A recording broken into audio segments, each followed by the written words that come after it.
Ladies and gentlemen, welcome to the Warriors Corner for the update on FVL, Modernization efforts. Today's speakers will be Major General Thomas Todd, Program Executive Officer, Aviation, Brigadier General Walter Rugen, Director, U.S. Army Future Vertical Lift Cross-Functional Team, Brigadier General David Francis, Commander, U.S. Army Aviation Center of Excellence, and Major General Todd Royar, Commanding General, U.S. Army Aviation and Missile Command. During the question and answer section, please wait until you have the mic to ask your question. At this time, let's welcome Brigadier General Rugen.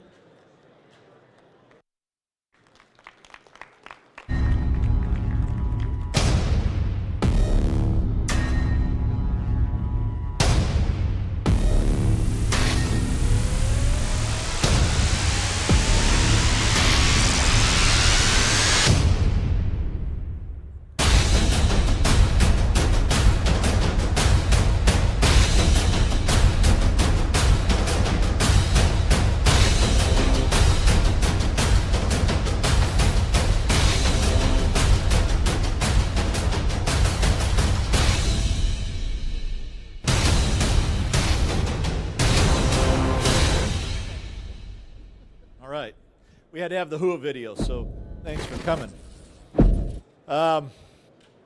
We've had a breakout year in FVL. It's truly been a wonderful amount of accomplishments. When you look at FARA getting on contract early, 9 weeks early, with the 5 performers. When you look at the work done with FLRAA, coming out of the AOA, coming out of an independent tech readiness assessment from OSD, getting CAPE sufficiency, and then again seeing the JMR extensions come in, and then seeing the PEO just grab it with this competitive demo and risk reduction phase that we're entering. I think when you look at our UAS, seeing the 4 awardees for the future tactical UAS, we fought through a protest, got it awarded. That XORD is out to Forces Command from the G3 of the Army, and we'll be identifying those platoons and getting those tactical UASs into soldiers' hands for probably our signature soldier touch point next year to the 6 platoons in April. And last, I don't want to put the pen in General Murray's hand, but our air-launched effect requirements document has been through the AROC process, and it's on General Murray's desk, and it will probably be signed within days. And so you're seeing, again, just movement across all of our lines of effort. But what we're truly focused on is lethality, survivability, affordability. It is really our 3 tenets baked into our 4 lines of effort, the 4 lines of effort being our attack reconnaissance as the #1 gap in Army aviation, our future long-range assault aircraft, and our future UAS lines of effort that really is a heterogeneous mix of UAS, all wrapped up into an open system architecture that will allow us to upgrade at the speed of technology and really address affordability with preventing vendor lock. I did want to introduce 2 soldiers that came from 82nd Cab and 101st Cab today. Seated before Scott Durr and Staff Sergeant Rue. They were part of our signature, one of our signature demonstrations this past August, where we shot long-range precision munition off of the Apache, and you saw that shot in the video. But we're really getting after, when we talk about lethality and survivability, generating standoff, generating overmatch, and with that long-range precision munition, we made MDO relevant shots at 32 kilometers, and the Apache was masked behind terrain, shot it at 200 feet above the terrain, and that missile climbed over about 1,600 feet of terrain relief to hit a target reverse slope. So we were pretty stoked about that. And we brought Staff Sergeant Rue in to do the FARP. So the sustainment aspects of this are always a part and always at the forefront of what we're doing. Next slide, please. So kind of a eye chart, but a lot of folks have been talking to me about affordability and how are you going to do 2 at the same time? How are you going to do even afford 2? What I will tell you, and it's not my words, but it's the Congressional Budget Office, their May 2019 report. And what it shows with a very flat budget, the lower line being 30 FLRAAs and 30 FARAs, and the high line being 60 FLRAAs and 30 FARAs, so 90 aircraft. We're still at almost a 20-year low average line in aviation procurement. And so we have built this as a very lean plan. This is not the Army saying this. This is a Congressional Budget Office report. And what we see there is the current estimate is that we are affordable, and we've certainly built a great team to do two at the same time. So with that, I'll hand it off to General Todd. Thanks, Wally. Appreciate it. Welcome, everybody. Good to see you all again. I think I get to see most of you every day. Thanks to a great teammate, Wally Rugen, FVL, CFT, what you're doing, leading us there.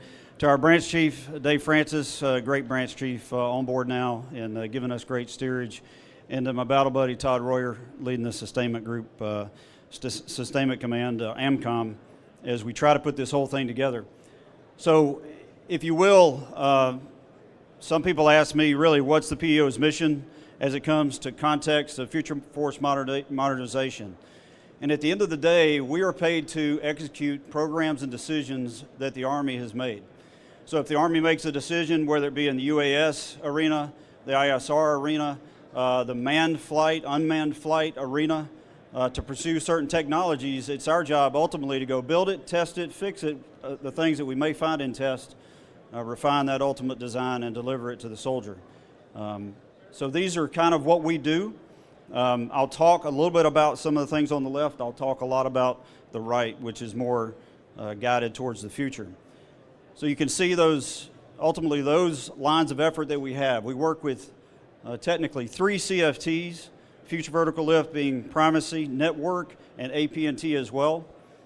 We do that on all platforms, whether it be in the formation now or they're going to be multi-domain operations capable in 2028, which is the requirement we have. And we have some mechanisms to get there, some cross-cutting strategies to get there.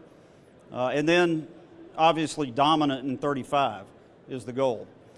So as Wally mentioned, the programs on the right, future vertical lift, ultimately the manned platforms, FLRAA in particular. My PM for FLRAA is working that as we speak. We are tremendously dependent on a stable budget to work these things through and to have the growth in any new start program that we require. As you can imagine, FLRAA fits that category.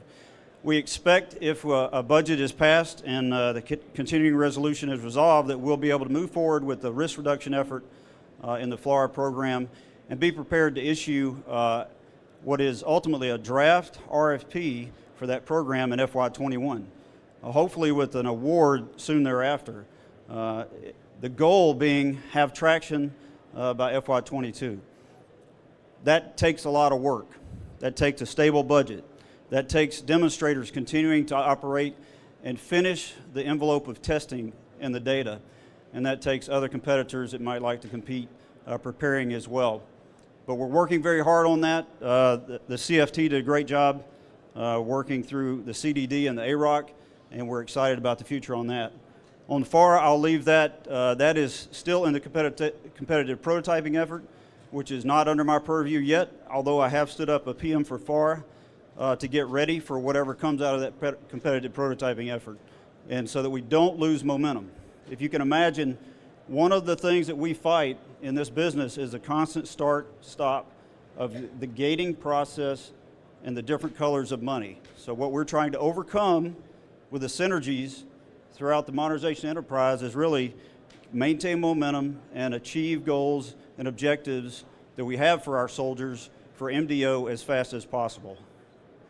We're also executing, General Rugen mentioned Future Tactical UAS. He mentioned that briefly to you. We're excited about the production and the demonstration that will occur in FY21 there. Lastly, we've got a few cross-cutting measures that we have to execute.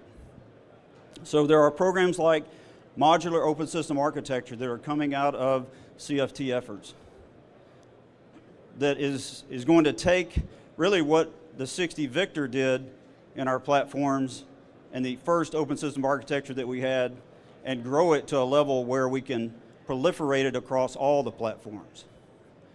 We're looking forward to seeing that happen. What that equals is electrical, signal, and mechanical interfaces that are common. So if we're to be common and ultimately have those interface control documents that I can then hand out to you or you can hand to me and rapidly integrate, that's really the ultimate goal, and it's to be across the fleet, not just in one platform, not just in a proprietary solution, right, that the vendors give us. We also have a lot going on in AT&T in the network arena. Operational power, I'd like to speak to that because the ITEP engine program is well along its way in EMD. We have a winner, and they're moving out accordingly. We're very pleased where they are. They're actually ahead of schedule.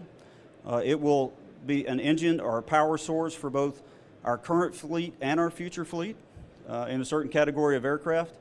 And we're very excited about the fuel efficiencies and the shaft horsepower that that's going to provide for us. So we're working hard in that operational power domain. Additionally, we're working very hard for onboard power, and so that is a new area that I would expect you to look for in the future as we seek to power systems, onboard systems, whether they be ASE, whether it be communications equipment. It doesn't really matter what it is, but our onboard power requirements are growing exponentially. And then last, we have to network this all together.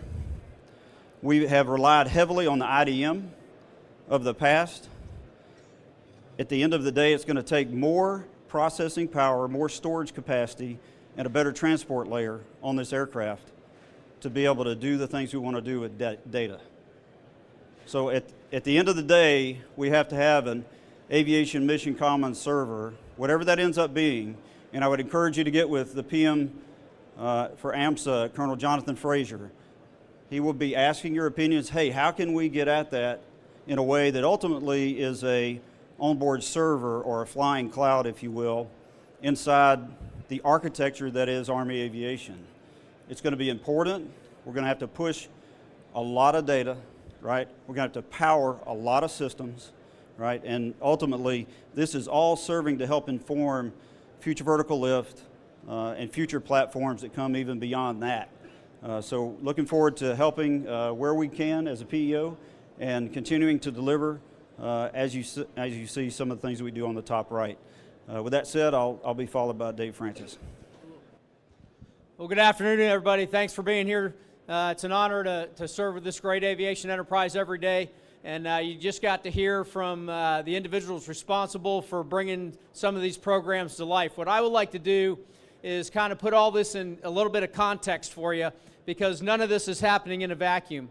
In Army Aviation, we are committed about 83%, and that includes the active component, the National Guard and Reserve. We are one team, one fight, and we are 83% committed on any given day. The demand for aviation is absolutely is as high as it's been, and it's not getting any lower. We are an absolute combat multiplier and decisive, and we can continue to be in very high demand. But that puts a lot of strain on our force. And so what we have to do, the challenge we have, is how do we take an aviation force that has been optimized for coin operations and transitioning it while we're 83% committed to that collective level of training that we need to get after to do multi-domain operations by 2028. And so in addition to the platform work that's been going on, there's a whole host of other aspects that of our development that are being aggressively pursued right now. And I'm just going to highlight a couple of those for you today because I think they're important for you to keep in context as we're having this discussion. So first is doctrine. Right now, MDO is a concept. Concept is not doctrine yet because we can't physically execute it. Our goal is to as rapidly as possible turn the concept of MDO, and all of the supporting warfighting functions are developing their concepts as we speak, to turn that into doctrine as quickly as we possibly can as we integrate the training, the materiel, and the other solutions that will help us to achieve multi-domain capability and dominance in the future. So our transitioning to doctrine as quickly as we can is a big aspect to that. Organizationally, we can't look at our organizations that we have today in the same way. We again optimize for coin operations, as we think about the future and what we're going to look like and how we're going to man, equip, and train these organizations, we also have to look at how we are going to maximize the capability that exists, that we have today, while incorporating the material that's coming in the future to make sure that we are reaching those capabilities. Those are ongoing studies as we look to how we're going to fight aviation. How are we going to operate from areas of relative sanctuary, converge rapidly to achieve desired effects at the time and place of our choosing, while giving multiple dilemmas to our enemy forces out there. So those are all things that are ongoing as well. From a training aspect of it, we'll have changes to the schoolhouse that we have to account for, both from a facilities perspective as well as how are we going to train with this new capability. But even more important than that is that the second lieutenants, the sergeants and the privates and the W1s we're bringing in today are the battalion commanders, command sergeants major, and standardization officers of our battalions in 2028 and our brigades in 2035. So it is imperative right now that we start developing the leaders that have been primarily existing in a coin fight with the attributes that they are going to require to operate and conduct large-scale combat operations. So that's an absolutely imperative piece of how we're going to do this. Additionally, what we have to think about is as we bring these capabilities on, what are the facilities we're going to need to train, the ranges, the distances that we're talking about, linking up with long-range precision fires and other capabilities that are bringing to the fight. Where are we going to actually train those capabilities to extend the legs and make sure that we're getting the absolute most out of those capabilities? So all of these things are happening simultaneously and are very important to the future. Now, I would argue that we talk a lot about the fielded force, that force that we have today, and the future force that the CFTs are developing for us. In Army Aviation, what we have today, we're going to have Black Hawk, Chinook, and Apache well into the future, well into the 30s and 40s. We will still have those feet. So part of our message is that this is part of the future fleet. This is part of the future force. And we are going to have to conduct targeted modernization on that fleet to keep it ready to fight tonight as we develop and bring on future vertical lift for our future formations. So that's in a very, very quick concept. Some of the other things that we're working, there's whole DOTLM PF solutions that are being aggressively worked across the board in conjunction with Army Futures Command and TRADOC to ensure that we're bringing the capability at the time of need to our force. So thank you very much. I'll be followed by General Royar. Thanks. Well, I appreciate the opportunity to talk today. And the one thing I would offer is I hope you take away the fact that we are all united. General Rugen, General Todd, General Francis, and myself, in absolutely making sure that we can provide the Army lethal, survivable, and affordable future vertical lift. Underpinning those is, however, the sustainment and reliability of those systems as we get there. Quite frankly, we just cannot afford to rely upon the same reliability and sustainment metrics that we had from the 1970s as we move forward. Just like in lethality, we need to be improved. We need to do the same thing for reliability as well. As such, we have, as a branch, have decided to go ahead and publish a sustainment strategy, which is already on the street. Now, of note, that applies not only to future vertical lift, but also to all of our enduring systems as well. So I won't read this slide to you, but a couple of highlights I just want to mention. First of all, we need to make sure that our sustainment strategy and the folks that are maintaining the field, it is expeditionary. We need to be able to provide the maintenance out where the soldiers are when they need it on the battlefield and not necessarily have to go back to a further location. So that's the first point is there. The second point is we need a reduced logistics footprint. The tooth-to-tail ratio is important. The less tail that we have, quite frankly, the more options it gives to our Army senior leaders about decision space in the future, either to go ahead and be able to procure more future vertical lift systems or other systems across the Army to be able to do that. We need to make sure that is not only that, but it's organic capability that we have to be able to provide that maintenance. We understand that there is proprietary information in whatever system that is out there, but we will look to go ahead and get the technical data the specific technical data for certain components, not all, to make sure that we have that and we can provide that, whether it is at our own depot at Corpus Christi, any of our other depots, or out for depot teams, or actually soldiers in the field doing it at the unit level. Critically important that we be able to do that to help reduce costs. The improved operational ability there, at the end of the day, it comes down to commanders having operational aircraft when they need them. Based off the number of aircraft that the procurement will buy, we need to make sure that that highest readiness right there, and we give those capabilities to commanders. Not only is it the operational rate, but it's the ability for commanders to go ahead and take a look at and say, when can I do maintenance? When do I necessarily need to go ahead and provide that maintenance so they can surge or maximize their abilities when the environment requires it to be able to do that. And the last thing I'll offer to you there is that cost matters. Now, it's not just a procurement cost, it is really the life cycle cost of the entire program. When you take a look at it, the vast majority, cost tends to be in the execution of the program after it's already been procured. We have an obligation to make sure we do that.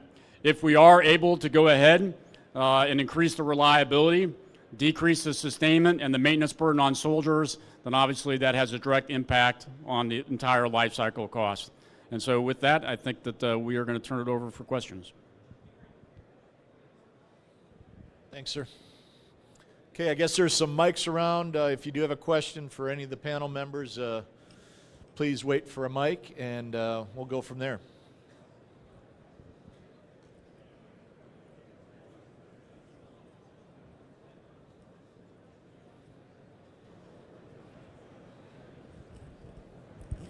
Hi, Garrett Ream, reporter with Flight Global. There's been some talk about re-engineering the Chinook, possibly with a more powerful engine. Given that you're interested in operating those aircraft into the 2030s, 2040s, what are your thoughts on that?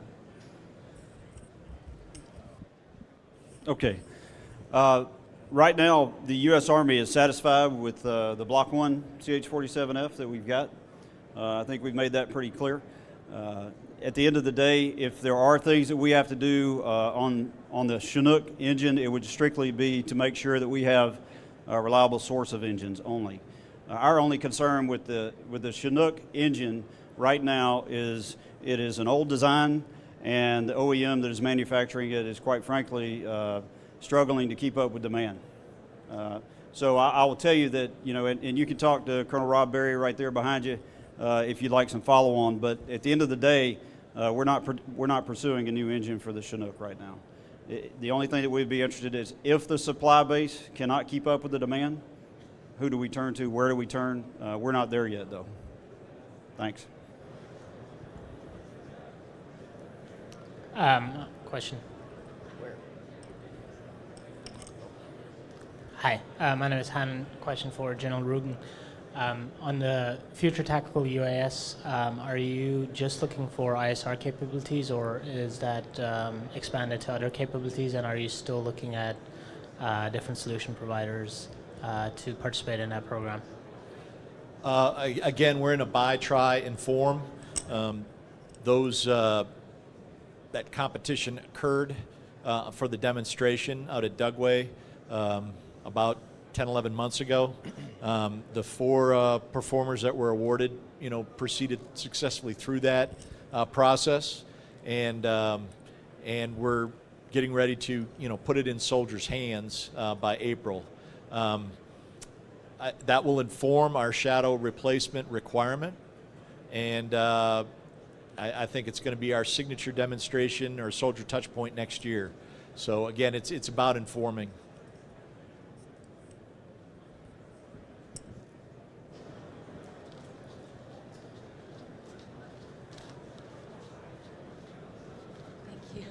Thank you. Susan Keating with AUSA. Do you have a single most pressing need? And if you do, can you tell us what it is? Yeah, our number one gap, and I can hand it over to General Francis, but we have gone through a pretty exhaustive analysis on our gaps. You want to answer that, sir? Yeah, so as we proceed into the future, we want to ensure that we have the capability to get us to multi-domain operations capable, and there's a couple things that we're doing in order to get us down that road. largely dealing with adjustments in our organizations that will provide an air assault capability back to the 101st to do a brigade combat team air assault in one period of darkness, and to increase our reconnaissance and surveillance capability in the future. So we have multiple ways that we're going to get after that problem, but those are the things that we think we need to fix here in the near term to be able to meet that MDO capability by 2028.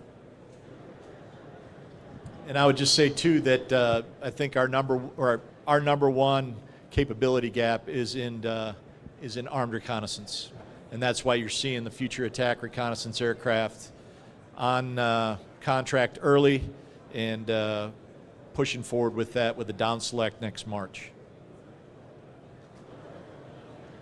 Sir, I'm Cammie Stinson. I am the APNT CFT Senior Logistician. And thank you so much for talking about the CFTs working together for us DevOps. My question for you is, I came out of a brief this morning where General Murray said that he doesn't see the CFTs going away anytime soon. Are the PEOs coordinating together, and what is the plan forward for the CFTs to continue the DevOps approach in the future? Thank you. No, I echo General Murray's comment. I mean, I've been told that I will be in this chair for a number of years. Anecdotally, what I like to say is we're not changing the cooks, and I think it's a commitment to requirements discipline when it comes to the CFT lines of effort. So first and foremost, I don't see AFC or the CFTs being a very small experiment or dabbling. I think it's an enduring thing while we modernize. Absolutely, the cross-cutting nature, and I think General Todd pointed it out powerfully, is that there is crosstalk and cross-cutting capabilities across multiple CFTs and PEOs, and we meet routinely, and we are seeing a very good harmonization of those capabilities across CFTs, across PEOs. In particular, our signature experiment at China Lake this past September saw APNT CFT, Network CFT, and FVL CFT working on a very dynamic and agile kill chain of our pacing threat. And we needed all three of those in kind of a phase 0, year of execution demonstration, but it went off very, very well. And the missile was 2 for 2 in a degraded and denied environment. So I think, again, you're seeing the cross-cutting nature of the modernization enterprise getting after it.